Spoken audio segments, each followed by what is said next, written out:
अक्सर ये आरोप लगते रहे हैं कि सरकारें विकास के नाम पर प्राकृतिक संसाधनों का जमकर दोहन करती है, लेकिन छत्तीसगढ़ में एक नई तस्वीर देखने को मिल रही है।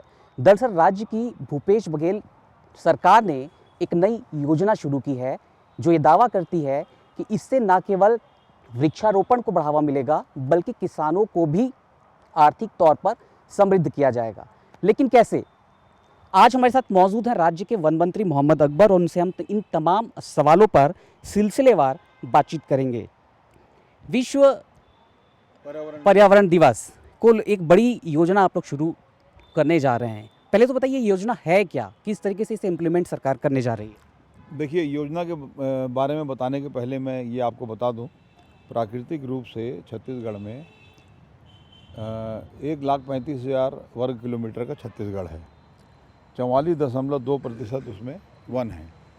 अब जहाँ तक प्राकृतिक सौंदर्य की बात है या पर्यावरण को लेकर हम देखें तो वनों से हमको पर्यावरण में काफ़ी संतुलन बनाए रखा जा सकता है और है, ये प्राकृतिक तौर पे है। अब बात आई कि भाई वृक्षारोपण को हमको बढ़ावा देना है। आज भी हम लोगों ने वृक्षारोपण को बढ़ावा देने के लिए उसकी समीक्षा की है। कितने गड्ढे खोदे जा चुके हैं, कितने पौधे बन चुके हैं, वर्मी कंपोस्ट या सुपर कंपोस्ट की क्या स्थिति है और पौधों के परिवहन के लिए क्या व्यवस्था की गई है, कब तक इसको हम प्रारंभ करेंगे। तो पौधारोपण का कार्य होता है कि बरसात जैसे ही प्रारंभ हो जाए तो पौधारोपण का कार्य किया जाता है। अब जो नई योजना विश्व पर्यावरण दिवस के अवसर पर जो प्रारंभ करने जा रहे हैं वो मुख्यमंत्री वृक्षारोपण प्रोत्साहन योजना। इसमें अभी वर्तमान में आपने देखा होगा कि 92 लाख मीट्रिक टन धान हम लोगों ने खरीदा है और अधिकांश कृषक लगभग 21-21.5 लाख किसानों ने अपना पंजीयन कराया और धान विक्रय का काम वो लोग करते हैं क्योंकि धान की खेती करते हैं। छत्तीसगढ़ सरकार की ये मंशा है कि हरियाली भी बढ़े और वृक्षारोपण को बढ़ावा मिले और धान के रकबे में कमी आए। तो उसके लिए मुख्यमंत्री वृक्षारोपण प्रोत्साहन योजना प्रारंभ की गई है, जिसके हिसाब से धान की खेती जो अब तक लेते आए हैं, यदि वो धान की खेती के बदले दूसरी फसल लेंगे तो प्रोत्साहन के रूप में उनको 10,000 रुपये प्रति एकड़ के हिसाब से दिया जाएगा। उसी में एक पार्ट ये है कि धान की खेती के बदले यदि वृक्षारोपण किया जाएगा तो वृक्षारोपण में 3 वर्षों तक 10,000 रुपये प्रति एकड़ के हिसाब से वृक्षारोपण करने वाले किसान को दिया जाएगा। ये निजी भूमि के संबंध में है। इसके अलावा ग्राम पंचायतों के पास भी यदि भूमि उपलब्ध है तो वो भी यदि वृक्षारोपण करते हैं तो प्रोत्साहन के रूप में 10,000 रुपया उनको भी दिया जाएगा। जो हमारे करीब 7,000 वन प्रबंधन समितियां हैं और उनको राजस्व की भूमि यदि उनके वन प्रबंधन समिति के क्षेत्र में उपलब्ध है, वो भी यदि वृक्षारोपण करेंगे तो उनको भी 10,000 रुपया, कॉमर्शियल प्लांटिंग वगैरह करते हैं तो उनको दिया जाएगा। तो एक बहुत ही अच्छी योजना है और वन विभाग के मार्गदर्शन में ये होगा, यदि किसी को कोई सहायता की ज़रूरत है तो वन विभाग उसमें सहायता भी प्रदान करेगा, राशि भी उनको उपलब्ध होगी और पौधे भी उनको उपलब्ध कराए जाएंगे। तो ये बहुत महत्वाकांक्षी योजना माननीय मुख्यमंत्री। दो कड़ी नजर आती है, वृक्षारोपण एक, दूसरे हैं जो किसान। दो कड़ी को एक योजना में पिरोया है सरकार ने। क्या अध्ययन था सरकार का? सरकार ने शोध तो किया ही होगा इसे लेकर। देखिए, अध्ययन ये है कि जब आप धान खरीदी को लेकर जब हम देखते हैं, भारत सरकार की तरफ से 24 लाख मीट्रिक टन जो चावल है, 24 लाख मीट्रिक टन चावल जमा करने का भारतीय खाद्य निगम में सिस्टम आप समझ लीजिए। पहले छत्तीसगढ़ की सरकार भारत सरकार के एजेंट के रूप में धान खरीदी का काम करती है। समर्थन मूल्य भारत सरकार ने घोषित कर दिया। अब समर्थन मूल्य घोषित करने के बाद साल दर साल धान खरीदी का काम होता है। हमने 92 लाख मीट्रिक टन धान खरीदा।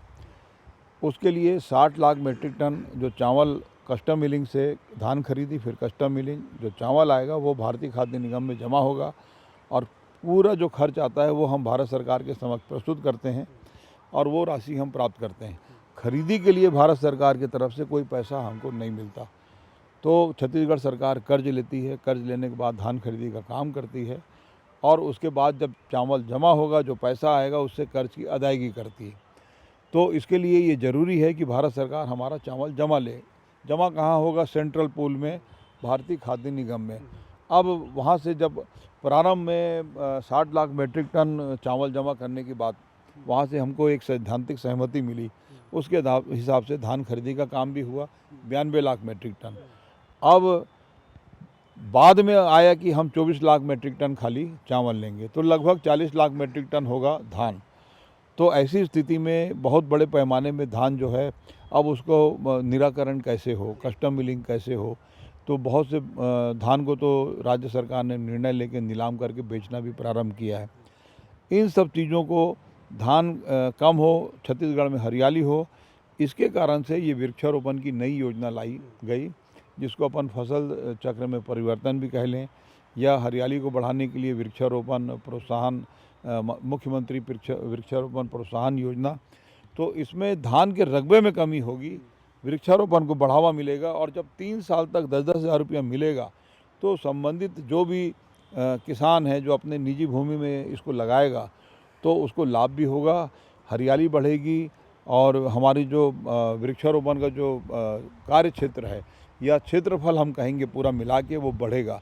तो जब ये बढ़ेगा तो निश्चित रूप से पर्यावरण के लिए ये बहुत ही लाभदायक होगा, और जो जिस चीज़ की आज आवश्यकता है। लगता है कि किसान डाइवर्ट होगा, धान परंपरागत खेती है किसानों की, अब आप इस योजना को लाए हैं। एक उद्देश्य तो नज़र आता है कि धान की पैदावार से किसानों को हतोत्साहित करना, बड़े पैमाने पर धान का क्रॉप यहाँ पर किया जाता है। लगता है कि किसान जो है वो माइग्रेट होगा और वानिकी के क्षेत्र में जाएगा। देखिए, हतोत्साहित करने वाली कोई बात नहीं है। उसका कारण ये है कि अभी भी जैसे हम धान खरीदी करेंगे तो राजीव गांधी किसान न्याय योजना से 9,000 रुपये प्रति एकड़ उनको धान खरीदेंगे समर्थन मूल्य में, और प्रति वर्ष 9,000 रुपये प्रति एकड़ के हिसाब से उनको दिया जाएगा, तो इनपुट सब्सिडी के रूप में। तो हतोत्साहित यदि करना होता तो सब्सिडी नहीं दी जाएगी, लेकिन वो भी निर्णय लिया जा चुका है। और अब तक आपने देखा कि 4 किस्तों में 1500 करोड़ दिया जाता है, लगभग 5,700 करोड़ रुपए इसमें लगता है, और लगातार 2 सालों तक सफलतापूर्वक इसको दिया गया है। अब आगे चल के ये पैसा उनको दिया जाए तो एक स्थायी तौर पर, क्योंकि भारत सरकार की ये मंशा है कि धान खरीदी से आप कोई बोनस के रूप में ऐसी कोई चीज़ नहीं होना चाहिए कि धान खरीदी से जुड़े, भारत सरकार का ऑब्जेक्शन है उसमें। लेकिन जैसे उड़ीसा में, तेलंगाना में इस प्रकार की योजना है, एक जगह कालिया है, एक जगह रायतू, तो ये इन योजनाओं में भी इनपुट सब्सिडी के रूप में किसानों को दिया जाता है, लेकिन वो सभी फसलों के लिए, खाली धान के लिए नहीं है। तो इसलिए अभी छत्तीसगढ़ में धान की फसल के लिए या कोदो, कुटकी या दलहन, तिलहन, गन्ना, सोयाबीन, ये सब में उसको लागू किया गया है। तो हतोत्साहित करने वाली बात इसलिए नहीं है कि 9,000 रुपये प्रति एकड़ तो हम अभी भी देने की बात कर रहे हैं। प्रोत्साहन वृक्षारोपण को करना है तो 10,000 रुपये प्रति एकड़ उसको प्रोत्साहन के रूप में दिया जाना है। तो उसको हतोत्साहित नहीं कर रहे हैं, वो तो मेंटेन है, प्रोत्साहन की योजना है। प्रोत्साहन की योजना है। हाँ। एक जिक्र आपने किया, हालांकि धान के संदर्भ में था, कि कर्ज को लेकर नई योजना बनती है तो बजट का भी एक बड़ा प्रोविज़न करना होता है। सरकार पर क्या इस योजना से किसी तरीके का आर्थिक बोझ आएगा? सरकार कैसे इसे मैनेज करेगी? देखिए, सरकार के ऊपर कितना भी आर्थिक बोझ आए, हमारी प्राथमिकता आज भी किसान है और गांव के लोग हैं। इसका मतलब ये नहीं कि बाकी को हमने अलग कर दिया है। और यदि मान लो किसान के पास पैसा गया है तो व्यापार भी चले हैं, उन्हीं से व्यापार भी चलता है। औद्योगिक जो 2019 से 24 तक का जो हमने औद्योगिक नीति बनाई है, उसका भी जितनी प्रशंसा की जाए कम है। सब्सिडी के रूप में 150% आपने पहली बार सुना होगा, अलग अलग क्षेत्रों में कहीं 150%, कहीं 100%, कहीं 50%, इस तरीके से सब्सिडी दिया जाना है। तो जहाँ तक औद्योगिक इकाइयाँ, उद्योगपति प्रोत्साहित हुए हैं, तो किसान भी उनको जिस प्रकार से छत्तीसगढ़ की सरकार बनने के बाद वायदे के मुताबिक लगातार लाभ दे रही है, तो वो भी खुश हैं। जो उद्योगपति हैं वो भी खुश हैं। इसके अलावा आम जनों के लिए छत्तीसगढ़ पूरे देश की पहली ऐसी सरकार है जिसने यूनिवर्सल पीडीएस सिस्टम लागू किया है। 100% नागरिकों को राशन कार्ड के दायरे में लाना, उनको राशन कार्ड देना और उनको चावल उपलब्ध कराना। ये पिछली सरकार के समय नहीं था। अभी जिसको भी चाहिए, यदि कोई करोड़पति आदमी है, यदि वो राशन कार्ड चाहता है तो उसको मिलेगा। ये बात अलग है कि वो चावल उठाए या ना उठाए। तो यहाँ यूनिवर्सल पीडीएस सिस्टम है। 244 करोड़ रुपए तो सरकार बनने के साथ जो सिंचाई कर का जो बाकी था किसानों का वो माफ़ किया गया। अब ये तो प्रारंभ में सरकार बनते ही, अब ये 2019 में हुआ, अब 2021 में इस बीच का जितना भी सिंचाई कर का था उसको भी माफ़ कर दिया गया। अब यदि पर्यावरण को संरक्षण की बात है तो वनों की सुरक्षा भी जरूरी है और वनों से आय हमारे लोगों को मिले, वो भी संपन्न हो। एक तरफ धान की खेती के बारे में आप समझ लिए, अब आइए लघु वनोपज। पूरे देश में छत्तीसगढ़ पहला ऐसा राज्य है जिसने गत वर्ष और इस वर्ष भी 74% लघु वनोपज क्रय किया है। पूरे ये आंकड़े हमारे नहीं हैं, ये भारत सरकार का ट्राइफेड एक संस्था है, वो आंकड़े प्रकाशित करती है। तो पूरे देश में जितने भी लघु वनोपज अलग अलग राज्यों का मिला के टोटल खरीदा गया तो 74% अकेला छत्तीसगढ़ राज्य ने खरीदा। 154 करोड़ रुपए का भुगतान किया गया। अब तेंदुपत्ता के ऊपर आइए, तो तेंदुपत्ता में 13 लाख संग्राहक हैं और 13 लाख संग्राहक में अभी हमको लगभग 649 करोड़ का भुगतान प्रस्तावित है। तो ये पूरा उनको भुगतान होगा और 649 करोड़ का हमारे उसमें प्रावधानित किया गया था, जिसमें 530 करोड़ का तो ड्यू हो चुका है। तो ये वनों से लाभ वनवासियों को मिल रहा है। और तेंदुपत्ता में एक मतलब हमने जैसे ही नई सरकार बनी तो तेंदुपत्ता संग्राहकों का जो बीमा योजना था वो भारत सरकार ने बंद कर दिया। ये जीवन बीमा निगम के माध्यम से किया जाता था, जिसमें यदि किसी की मृत्यु हो गई जो अपना हमारा संग्राहक है, या एक्सीडेंट हो गया, शारीरिक क्षति हो गई, तो उसमें सब पैसा देने का प्रावधान था। इसको भारत सरकार ने बंद कर दिया। इस योजना में 50% पैसा हमारा छत्तीसगढ़ सरकार का, वन विभाग का, और 50% भारत सरकार का कंट्रीब्यूशन था, उन्होंने बंद कर दिया। अब लगातार पत्राचार हुआ, बहुत मांग किए, लेकिन उन्होंने प्रारंभ नहीं किया। छत्तीसगढ़ सरकार ने खुद शहीद महेंद्र कर्मा जी के नाम से ये योजना प्रारंभ की और जो सुविधा उसमें थी, जो पात्रता थी, वो पूरा का पूरा निर्धारित करके और उनको सेव कर दिया गया, जो हमारे तेंदुपत्ता के संग्राहक हैं। तो वनों से भी जो लाभ उनको मिलना है वो पूरा का पूरा उनको मिल रहा है। वो कलेक्शन कर रहे हैं, वो लघु वनोपज का कलेक्शन कर रहे हैं। हम उसमें भी आगे हैं, तेंदुपत्ता में भी आगे हैं। एक सवाल यहाँ पर ये भी आपने कहा कि प्रोत्साहन वाली ये योजना है। पहले से ही वृक्षारोपण को लेकर कई तरीके की योजनाएं चल ही रही हैं, हरियर छत्तीसगढ़ हो या तमाम ऐसी योजनाएं जो हैं। ये योजना किस तरीके से अलग आपको दिख रही है? कौन सी योजना? जो मुख्यमंत्री वृक्षारोपण योजना की जो आप नहीं, अलग नहीं। देखो, पहले से हमारा हरियाली प्रसार योजना है और प्रति किसान को 500 से लेके 5000 तक पौधे जो हैं वो हम निःशुल्क उपलब्ध उनको कराते हैं। और अभी जो नीति ये थी कि यदि मान लो वो पौधारोपण सफल है तो साल में उसको 1 रुपया प्रति पौधा उसको वन विभाग की तरफ से दिया जाता है।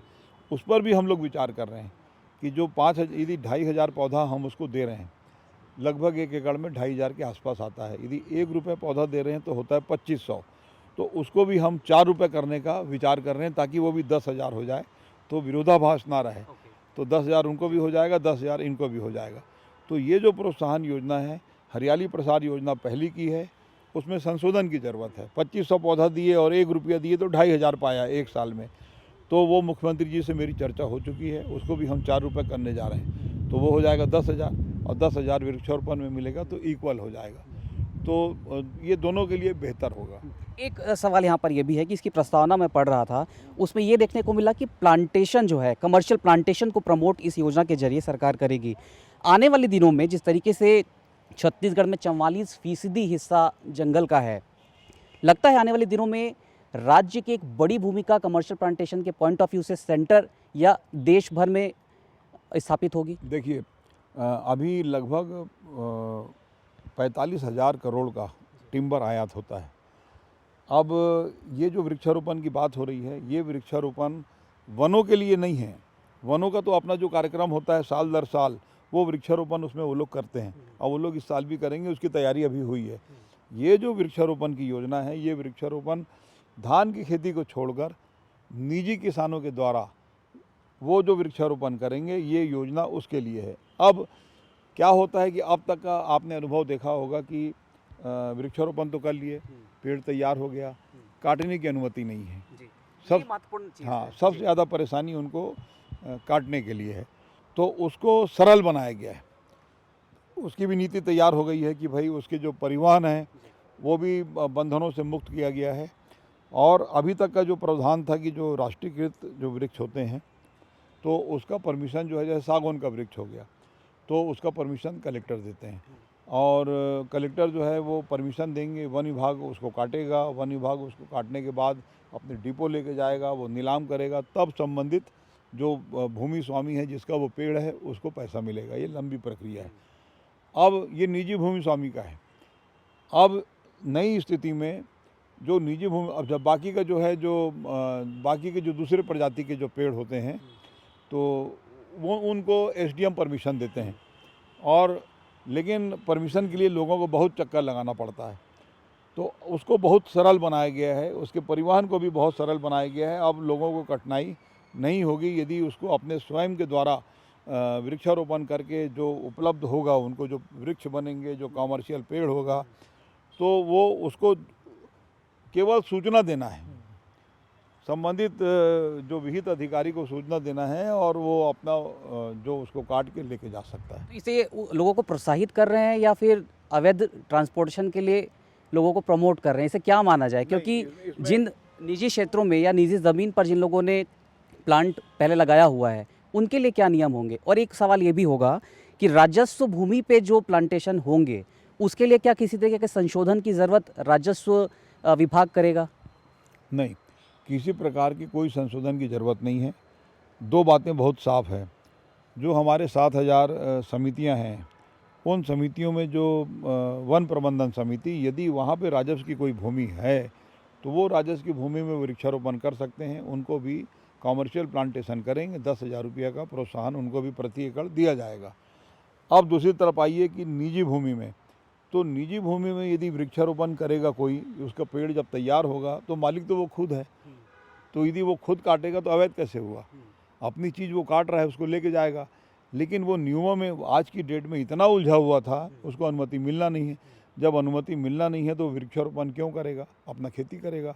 जब आज उसको ये पता लगेगा कि वृक्षारोपण में मैं 10,000 रुपया 3 साल तक पाऊँगा, और जो वृक्ष तैयार होगा तो उसका जो भी लाभ है वो मुझे मिलना है। यदि मैं काटना चाहूँ तो काट सकता हूँ।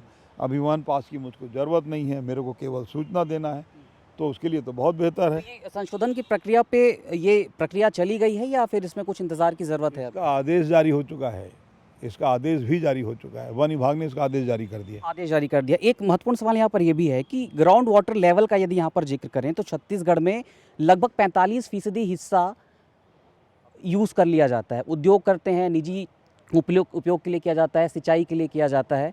लगता है कि इस योजना से ग्राउंड वाटर लेवल भी एक तरीके से रिचार्ज होगा और एक जो बड़ी समस्या छत्तीसगढ़ फेस कर रहा है उसे निजात। निश्चित रूप से जो वृक्षारोपण होता है तो ग्राउंड वाटर लेवल में भी बहुत अंतर आता है, निश्चित रूप से।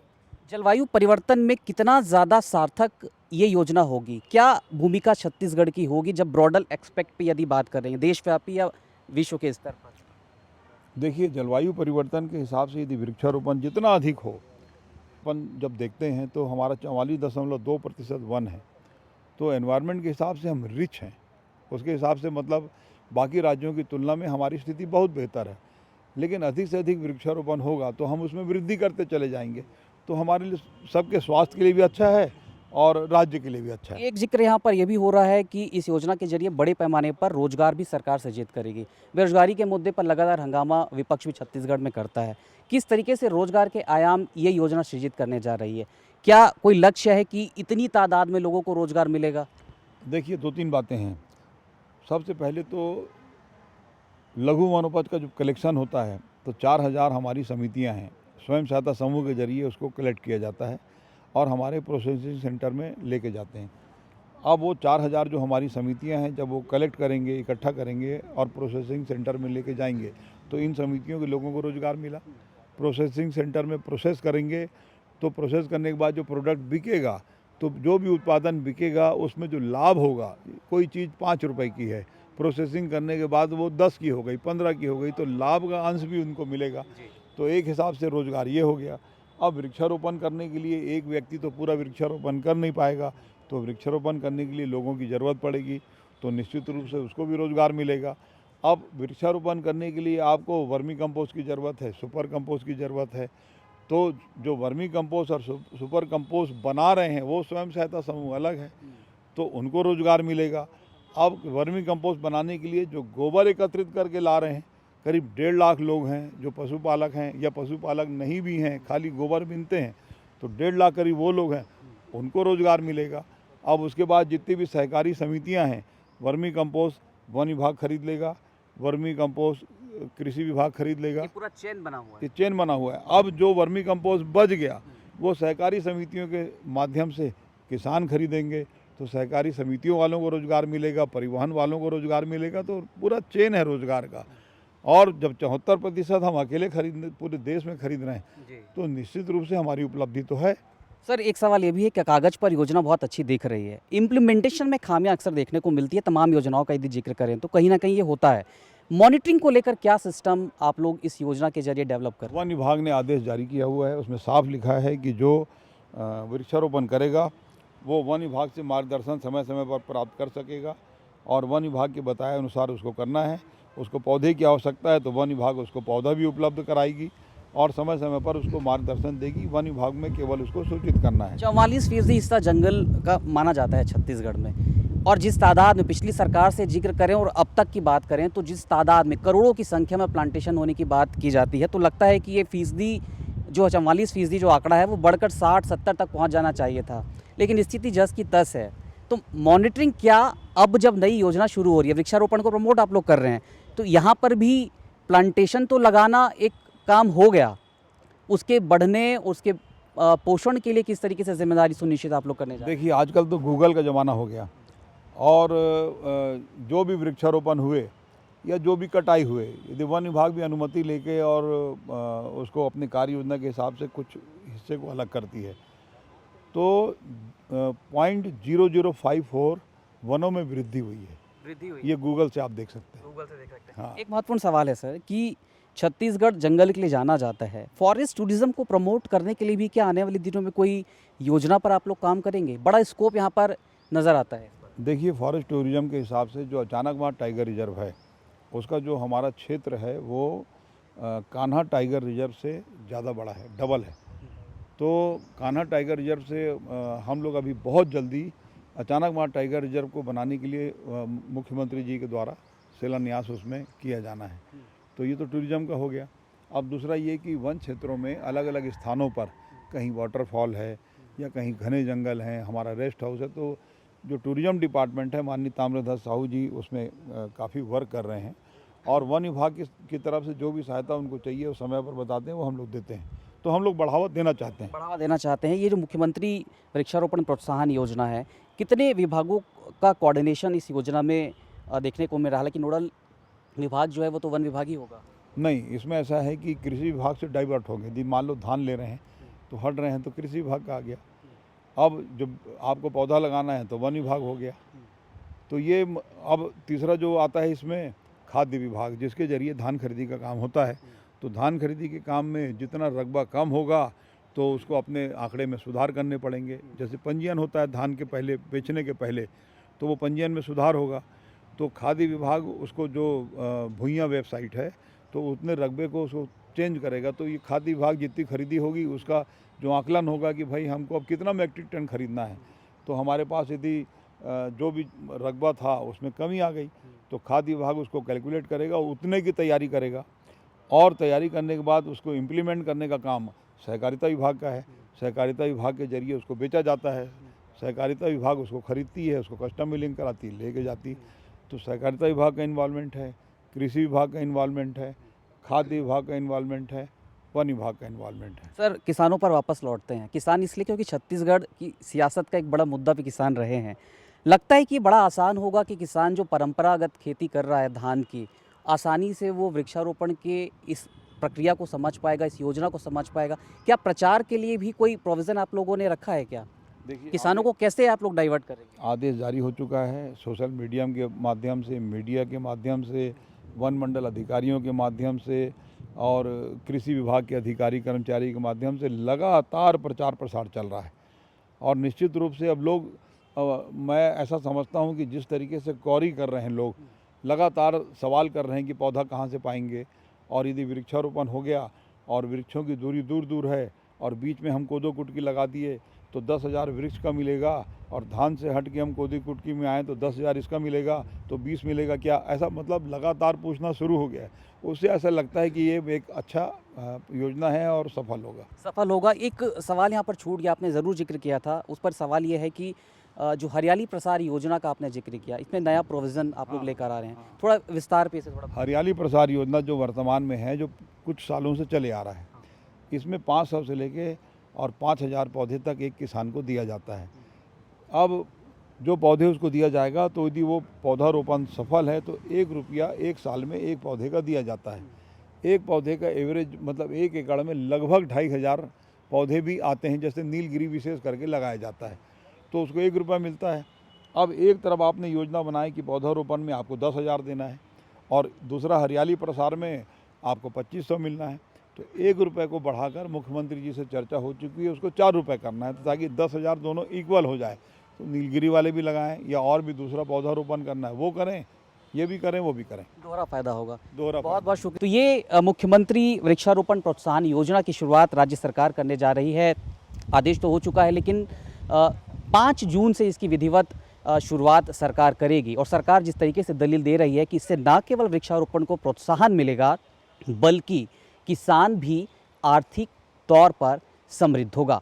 हमारे साथ इस विषय पर लगातार सिलसिलेवार बातचीत की राज्य के वन मंत्री मोहम्मद अकबर ने। अगली बार ऐसी ही किसी दूसरे विषय को लेकर हम किसी अलग शख्सियत के साथ रूबरू होंगे।